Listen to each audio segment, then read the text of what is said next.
Olá, seja bem-vindo para mais um vídeo. Eu sou a Cíntia Pulitz, eu sou nutricionista e eu quero que você conquiste mais saúde, proximidade da estética que tanto deseja e tenha controle sobre os seus impulsos alimentares. Quero te passar as melhores informações baseada na nutrição atualizada e quero desenvolver o seu controle alimentar. Eu quero te ajudar nessa.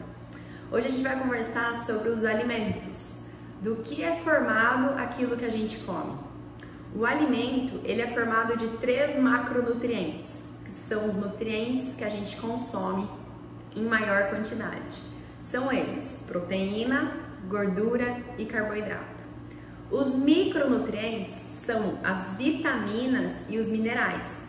Eles são muito importantes para o funcionamento do nosso organismo, só que a gente precisa ter um consumo menor de vitaminas e minerais. O consumo mais abundante é no macronutriente. Os micronutrientes é necessário em menor consumo. Então as vitaminas, por exemplo, elas são imprescindíveis para o bom funcionamento do nosso metabolismo, para o reparo celular. Então é importante que a gente coma comida de verdade, porque sendo comida de verdade, legumes, verduras, carnes, ovos, castanhas, frutas, raízes, esses alimentos eles vão ter mais concentração dos micronutrientes, certo? Nós estamos conversando sobre alimentação, que a gente nunca deveria ter saído dela, que a alimentação é evolutiva, comer comida de verdade. O nosso material genético ele está adaptado a comer quando você tem fome e respeitar a ausência de fome. Vamos falar sobre jejum natural. A gente evoluiu seguindo o jejum natural, a nossa fisiologia, o natural do nosso corpo, ele está acostumado para viver momentos de estiagem, inverno rigoroso. Mas para a gente falar de jejum, eu vou deixar um vídeo exclusivo sobre esse assunto que é tão amplo, para a gente trazer todos os detalhes, certo? Então, quando o meu corpo não solicitava a necessidade de comer, eu não ia atrás do alimento. Na era paleolítica, que foi o tempo que a gente passou, foi o maior tempo que a gente passou evoluindo aqui na Terra. Agora, quando o meu corpo solicitava necessidade de comer, eu me mexia, né? Eu ia atrás do alimento. Caça, coleta, pesca. Isso antes da Revolução Agrícola, onde a gente passou a ter domesticação das plantas, cultivo do amido. Então, na era paleolítica, a gente sempre se alimentava quando tinha fome. Quando não tinha fome, a gente respeitava a ausência de fome. Ou quando estava passando por um inverno rigoroso, uma época de estiagem, a gente vivia da energia que estava armazenada no corpo. Não é à toa que no verão nós temos dias mais longos, um consumo maior de alimento, uma oferta maior. E no inverno o dia é mais curto, com uma oferta menor. É para que a gente consiga armazenar mais energia no verão para conseguir sobreviver no inverno, certo? Então, comendo comida de verdade, a gente alcança mais desses nutrientes, tanto os macro, carboidrato, proteína e gordura, como os micronutrientes, vitaminas e minerais. Então, a gente vai começar a conversar sobre o que é essencial, o que não pode faltar na nossa alimentação. Essencial significa que precisa entrar pela alimentação, porque o nosso corpo ele não consegue sintetizar. A proteína é o primeiro macronutriente que a gente vai conversar. Depois da água, é o nutriente mais abundante no nosso corpo. Na natureza, na evolução, não existia isso de todos os dias, mas a densidade nutricional era muito grande, porque a nossa alimentação ela era principalmente como base alimentos animais. E os animais eles são lotados de proteína. Então a proteína ela é vital. O nosso corpo ele é formado de proteína. Então a proteína ela nos ajuda na construção celular, construção de órgãos, músculos, tecidos, unha, cabelo, pele, transporte de enzimas, vitaminas. Ela nos ajuda na questão hormonal, na defesa do corpo. Então a proteína é essencial à vida. E aí nós temos 2 classificações: os alimentos de origem animal, que tem as suas proteínas muito completas, com maior disponibilidade, de fácil absorção, que são todas as carnes, ovos, peixes, frango, todos os bichos, e a gente tem a classificação das proteínas vegetais, lentilha, feijão, grão de bico. Esses alimentos, eles têm menor biodisponibilidade, menos disponibilidade e também uma absorção menor, porque esses feijões, eles têm toxinas que atrapalham a nossa digestão, na absorção dessas proteínas, na absorção das vitaminas e minerais. E esses alimentos, eles também vêm concentrados em carboidrato. Então, 70% da lentilha, do grão de bico, do feijão é carboidrato. Então, eles acabam tendo menor concentração de proteína, certo? Então, os alimentos que são fonte, gente, é o gado, é o porco, todas as partes. Alcatra, chuleta, coração, cupim, fígado, filé, lagarto, maminha. No porco, costela, lombo, bacon, torresmo. Se você gosta de carnes mais gordas, tá tudo bem. Agora, se você não gosta, não precisa ir nas mais gordas. Fica nas carnes mais magras e a gente vai buscar subir a gordura na alimentação de outras formas, certo? O frango é excelente inteiro, peru, a asa, coraçãozinho, fígado, moela, peixes e frutos do mar todos, anchova, atum, ostras, pescada, merluza, camarão. Gente, todos os bichos são lotados de proteína e as proteínas que a gente mais precisa. Nos ovos, todos os tipos de ovos.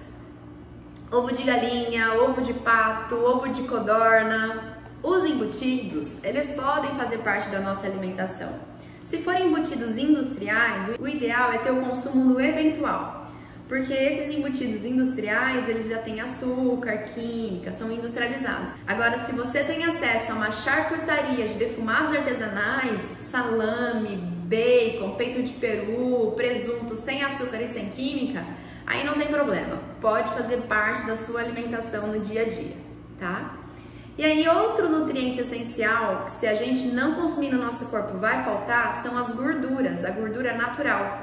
Então, a gordura ela é vital e essencial.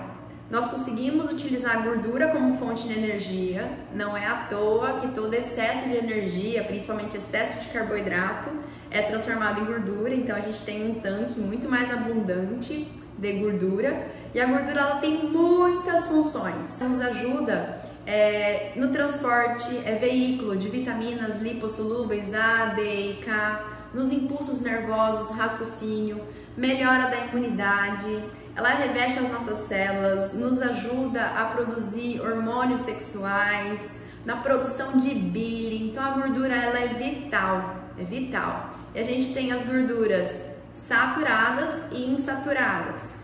Insaturadas tem o ômega 3 e o ômega 6. Gente, eu quero que vocês se preocupem se a gordura ela é natural ou inflamatória.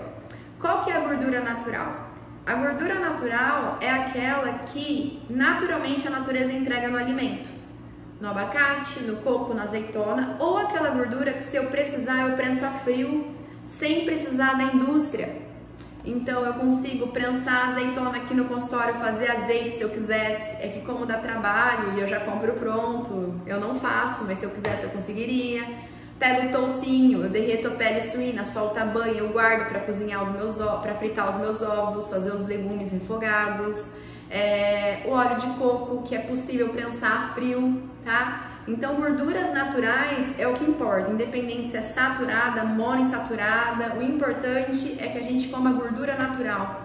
Óleo de coco, azeite de oliva, manteiga, ovo, as gorduras que está intrínseca nos tecidos animais, abacate, coco, castanha, macadâmia, avelã, certo, gente? Então, vamos se preocupar em comer as gorduras naturais.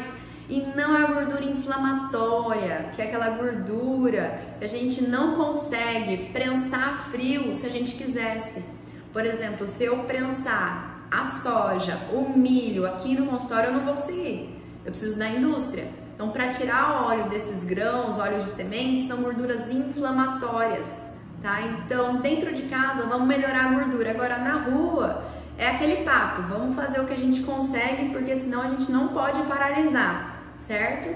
Então esteja atento. Eu já te expliquei num outro vídeo para ler rótulos Então, se está escrito gordura vegetal, gordura hidrogenada, gordura interesterificada, já sabe, são óleos industriais. Óleo de soja, óleo de milho, canola, que é o pior de todos. Pelo menos óleo de soja, óleo de milho é feito de soja, é feito de milho. O canola é uma sigla, Canadian Oil Acid, tá? Então vamos preferir as gorduras naturais e evitar aquelas gorduras inflamatórias. E se a gente não tivesse a indústria, seria muito difícil, até impossível tirar óleo do grão de soja, óleo do grão de milho de forma natural. Certo, gente? 2 nutrientes essenciais: proteína e gordura. Então, toda proteína, ela vai ser digerida em aminoácido e toda gordura, ela vai ser digerida em ácido graxo. Proteína, eu preciso de 9 aminoácidos que não podem faltar no meu corpo. Nas carnes, nos ovos, tem todos, supre a nossa necessidade. E nos alimentos que tem gordura natural, também tem as gorduras que são importantes para a nossa saúde. Agora, tem um macronutriente que não é essencial. Significa que se a gente não consome, não falta, porque o meu corpo ele consegue produzir glicose mesmo que eu não coma carboidrato. Então, carboidrato não é essencial. Glicose é, gente, só que eu consigo produzir glicose a partir de outros substratos, quebrando proteína, que é aminoácido, quebrando gordura, que é ácido graxo, e também pelo lactato.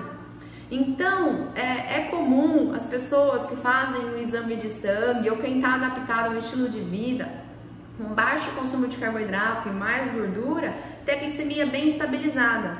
Eu já comentei com vocês que eu não tenho o hábito de me alimentar de manhã. Se você picar o meu dedo para olhar a glicose, eu não estou com hipoglicemia, porque o meu fígado está fazendo a manutenção da glicose sanguínea. Isso não é forçar o fígado, isso é natural para o fígado, é fisiológico. Do mesmo jeito que eu não estou forçando os meus olhos para enxergar, eu não estou forçando o meu cérebro para raciocinar, isso é natural. E o meu fígado, ele produz a mais do que o cérebro precisa, do que algumas células, algumas partes do sangue precisam, algumas células renais também. Então, o meu fígado, ele produz 200 gramas de glicose para dar conta dos 120, 130 gramas que o cérebro precisa. Isso se chama gliconeogênese. Se eu não como as proteínas adequadas, se eu não como a gordura natural, isso falta no nosso corpo, porque é vital e essencial. Agora, carboidrato não. A única produção, função do carboidrato é gerar energia. E os carboidratos, eles são divididos em algumas classes: monossacarídeos, disacarídeos, oligosacarídeos e polissacarídeos.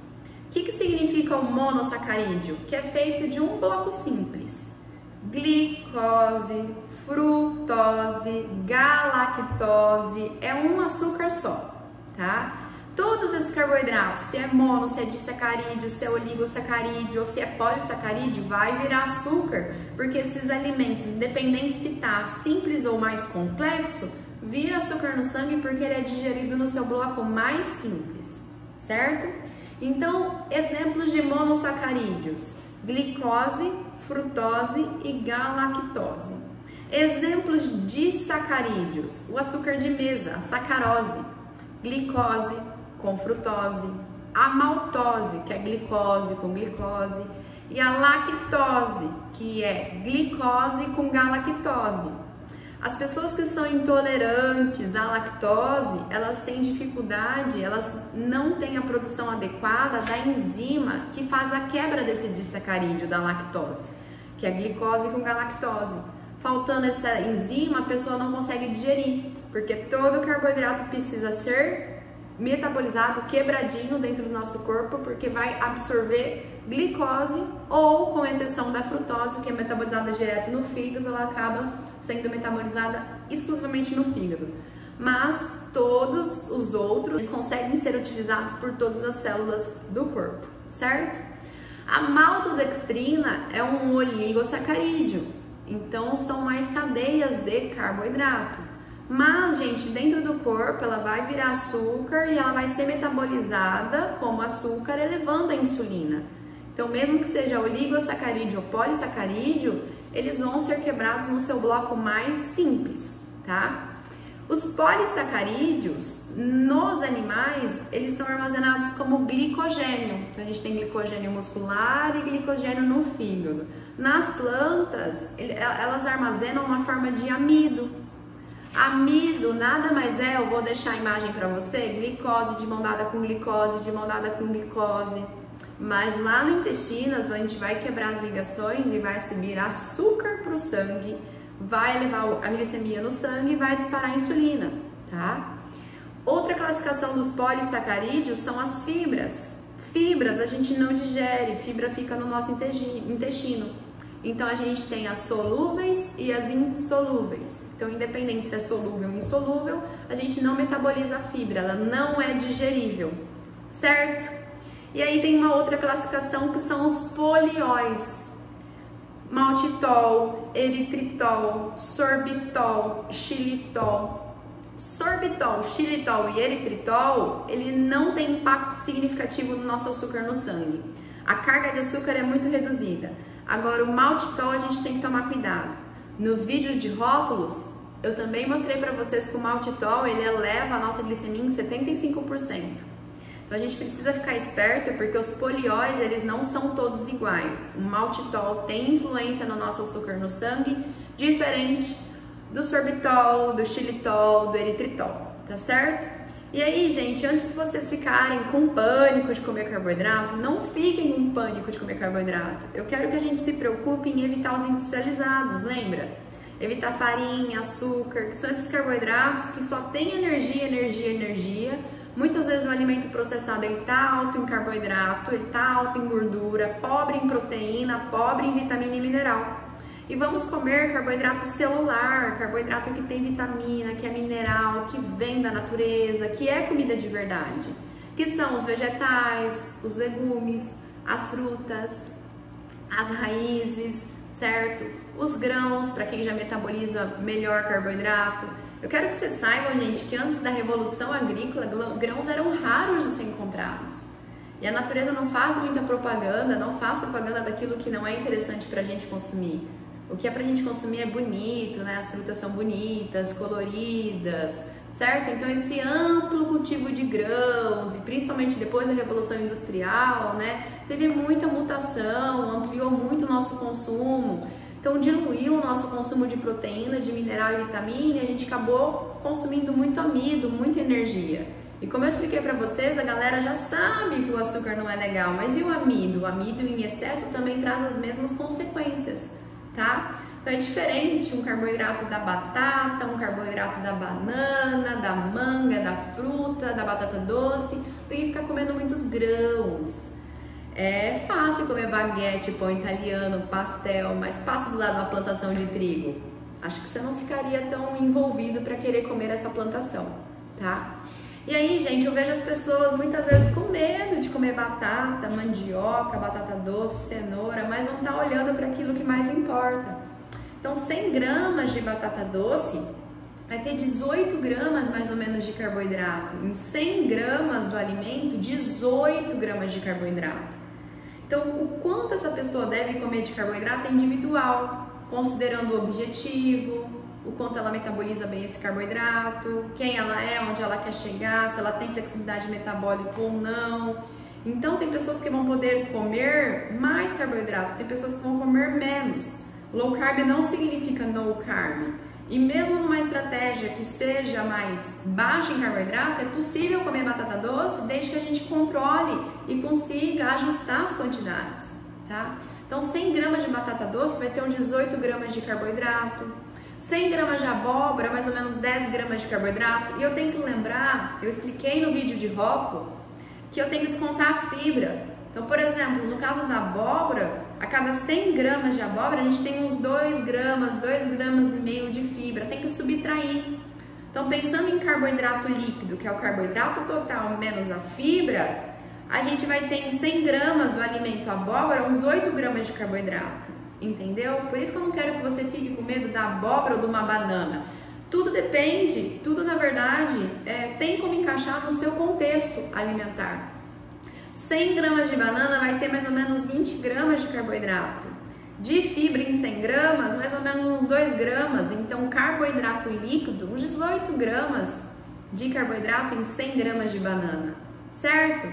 E para eu comer 100 gramas de carboidrato no dia, é praticamente 1 quilo de vegetais variados. Então, é difícil a gente extrapolar, mesmo que a gente coma muitos legumes, que a gente coma fruta mastigando, que a gente coma batata mastigando, tá? Então, de verdade, o que é concentrado em carboidrato não é o carboidrato celular. Então, eu vou exemplificar um plano alimentar. Vamos dizer que a pessoa está começando a fazer essas mudanças na qualidade da alimentação. Ela tinha o hábito de comer de manhã, almoçar, um lanche da tarde, na janta. Vamos manter assim e vamos melhorando o qualitativo. Então, de manhã, no lugarzinho do pão, no lugar do cereal, no lugar do suco de fruta, né? Eu posso fornecer para ela 2 fatias de queijo, uns 40 gramas de parmesão, 2 ovos. Nessa refeição, praticamente é proteína e gordura. Pensando em 2 ovos, 40 gramas de parmesão, eu vou ter mais ou menos 2 gramas de carboidrato, 3 gramas de carboidrato, quantidades ínfimas. No almoço, mesmo que a pessoa pegue um monte de vegetal, 150 gramas de abobrinha, brócolis, cenoura, não tenha medo da cenoura, tá? Vamos olhar para aquilo que mais importa. Vamos pegar lá, de repente, dois bifes, né, de contrafilé, ela coloca azeite, um prato muito bonito com abobrinha, cenoura, vagem, o bife, azeite. Nessa refeição, 10 gramas de carboidrato, pensando nesse montante de fibra, tá? No meio da tarde, a pessoa faz um lanchinho ali de castanha, come algumas coisinhas, tá rolando um break na empresa, a galera comendo um monte de bolacha, ela come algumas castanhas. Vamos dizer que comeu 5 castanhas do Pará, vai ter uns 6 gramas de carboidrato. Como é que eu sei sobre essas quantidades? Eu olho na tabela de composição dos alimentos e eu faço a regra de 3. Eu vejo o quanto de carboidrato tem em 100 gramas do alimento e o quanto a pessoa consumiu, e eu consigo achar essa proporção. À noite, a pessoa, vamos dizer que comeu um tomate, comeu abóbora, almôndega e comeu uma banana. E nessa refeição alcançou uns 28 gramas de carboidrato. Pensando nessas 4 refeições nutritivas, mais ou menos a pessoa, ela vai beirar uns 55 gramas de carboidrato, 60 gramas de carboidrato no dia. Isso que eu não estou descontando fibra, gente. Vocês estão entendendo? Que não é para vocês ficarem com medo do carboidrato do tomate, o carboidrato da abóbora, da cenoura, da banana, e sim olhar para aquilo que está muito refinado, o que é carboidrato vazio, que são os açúcares, excesso de grãos, trigo, milho, arroz, né? E suas preparações, pão, massa, bebidas açucaradas. É isso, gente. Vamos começar a ser fiel no básico e avançar aos poucos. Bom, eu vou fazer algumas conversões para vocês entenderem o quão é diferente ter os carboidratos consumidos da forma natural e da forma refinada, processada. Olhando também na tabela de composição dos alimentos, 100 gramas de macarrão, 100 gramas de macarrão, 77 gramas de carboidrato. Tem ideia? É bastante coisa. 100 gramas de pão, vamos dizer que dá 2 fatias de 2 dedos, né, de pão, 56 gramas de carboidrato. São todas as refeições que eu citei anteriormente de comida de verdade. Olha a diferença, olha a diferença. 100 gramas de biscoito de maisena tem 75 gramas de carboidrato. A gente tem que tomar cuidado com os pacotes, né? Porque às vezes a tabela está falando de 20 gramas, mas o pacote todo tem 100 gramas, eu como todo o pacote, aí eu vou ter que multiplicar vezes 5, né, esse cálculo. Em 100 gramas de açúcar, 99% é carboidrato. E eu tô te mostrando que carboidrato não é essencial. Porque se você não consumir, não falta dentro do teu corpo glicose. O teu corpo consegue fornecer, produzir glicose a partir de outros substratos. Agora, se faltar proteína, se faltar gordura, vai complicar a sua saúde. Você tá me entendendo a importância? Por isso que eu vejo as pessoas querendo procurar detalhe, mas enquanto não é fiel no básico. Vamos ser fiel no básico. Ah, mel é saudável. Gente, 100 gramas do mel tem 84 gramas de carboidrato. Então, se é mel, se é açúcar de coco, se é açúcar de maçã, se é açúcar demerara, não interessa, dentro da boca. O teu pâncreas, ele não enxerga se o alimento veio de forma, né, tipo, por exemplo, como o mel, que está bem concentrado, ou se veio dos sucrilhos, dentro da boca é açúcar. Claro que quanto mais processado, mais concentrado em carboidrato, quanto mais natural, menos. Por isso que eu tô falando, coma a comida de verdade, não tenha medo disso, olha para aquilo que mais importa. Pensando em carboidrato, um pão francês tem 30 gramas de carboidrato. Pensa o quanto de vegetais você poderia comer para alcançar esses mesmos 30 gramas, tá? E também a gente tem que lembrar que fibra não é digerível, então nos legumes eles têm carboidrato, mas muito é amido resistente, a gente não digere, é fibra. Então o que eu quero mais que vocês se atentem é o alto consumo de carboidrato vazio, refinado, farinha e açúcar, e o consumo de gordura ruim, que é o que mexe com o nosso hipotálamo, uma região no cérebro, e provoca essa desconexão, da gente começar a ter muito descontrole, muito craving para comer, porque juntar essas duas fontes energéticas deixa a coisa muito palatável, a gente tem menos saciedade, muito mais gula, né? Então assim, volte a comer comida de verdade, que ao alcançar os nutrientes, você vai comer menos caloria, a sua fome ela vai ser cessada, você vai conseguir ficar controlado, certo, gente? Então hoje eu quis mostrar para vocês e quis gravar um vídeo mostrando toda essa importância sobre os nutrientes que são essenciais e aquilo que é opção. Se você metaboliza bem, está saudável, seus exames estão em ordem, não tem por que ficar com medo de comer fruta, não tem por que não comer o arroz e feijão. Você pode não comer, mas se você não quiser, mas precisar não comer, não precisa. Agora, quem já está metabolizando um mau carboidrato e está intolerante à glicose, todo carboidrato vira glicose no sangue, é bom se afastar para a gente conseguir reorganizar todo o organismo. E vamos lembrar que todas essas doenças novas da civilização, obesidade, diabetes, gordura no fígado, esteatose hepática, Alzheimer, não é culpa de uma alimentação ancestral, é culpa dessa refinaria do açúcar, gente. E é muito moda que a gente está vivendo nos últimos 50 anos. As pessoas elas estão se esforçando, elas comem grãos integrais, elas buscam fugir gordura natural, diminuir o consumo de proteínas animais e gorduras animais, estão comendo um monte de óleo vegetal, as pessoas estão comendo pacote, estão fazendo mais exercício e não está dando certo. Então a gente precisa voltar para a alimentação como era, a alimentação da bisa, da fazenda. E lembrando que comida de verdade não está embalada, não tem código de barra, não tem lista de ingredientes. Então comer comida de verdade é isso. Dieta paleolítica é uma alimentação que tem muitos legumes, muitas verduras, carnes, ovos, frutas, raízes, castanhas. Onde pode ser perigoso? Se é tão nutritivo e é tão natural. Se você está se beneficiando em fazer uma estratégia mais controlada em carboidrato, faça low carb. Low carb moderada é até 45% das calorias do dia de carboidrato. Também tem como fazer uma low carb um pouco mais controlada, até 25% das calorias do dia de carboidrato. Ou se você já está metabolizando bem mal o carboidrato, é diabético, se beneficia em diminuir bastante a glicose, uma proposta que tenha 10% das calorias do dia vindas de carboidrato. Então, para você, de uma forma prática, low carb é inferior a 130 gramas de carboidrato. Pensando em 100 gramas de carboidrato, cabe 5 bananas. Acho que você tem medo de comer banana se você metaboliza bem carboidrato? É diferente para o diabético, mas se você quer emagrecer e metaboliza bem, dá para colocar no seu contexto. Lembrando, é low carb, não é no carb. E cetogênica seria uma quantidade até beirando uns 40 gramas de carboidrato para baixo, no máximo 50. Certo, gente? A comida de verdade é tão simples, é tão barato, facilita teu dia a dia, desembala menos, descasca mais, vamos comer comida saborosa, voltar para a alimentação da bisa, da fazenda e se conectar com aquela alimentação que a gente nunca deveria ter mudado. Então hoje eu gravei mais um vídeo recheado de excelentes informações para você. Abra a cabeça, ressignifica suas crenças, ressignifica esses pensamentos. Testa no seu corpo, eu tenho certeza que você sentindo, você se comprometendo em mudar e sentindo no teu corpo, isso vai se tornar a sua verdade.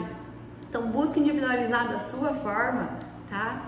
E eu quero saber, assuntos, temas que você gostaria que eu gravasse, dicas que você deseja que eu passe, porque o meu intuito é te ajudar a ter mais saúde, mais paz. Quero que você mantenha seus resultados de forma definitiva, que você emagreça da forma certa e mantenha seus resultados. Eu quero de verdade trazer leveza para sua vida e muita felicidade. Muito obrigada pela sua presença, pela sua audiência, muito obrigada mesmo, e vamos nessa que tem muita informação relevante para eu conseguir te passar. Até a próxima, muito obrigada!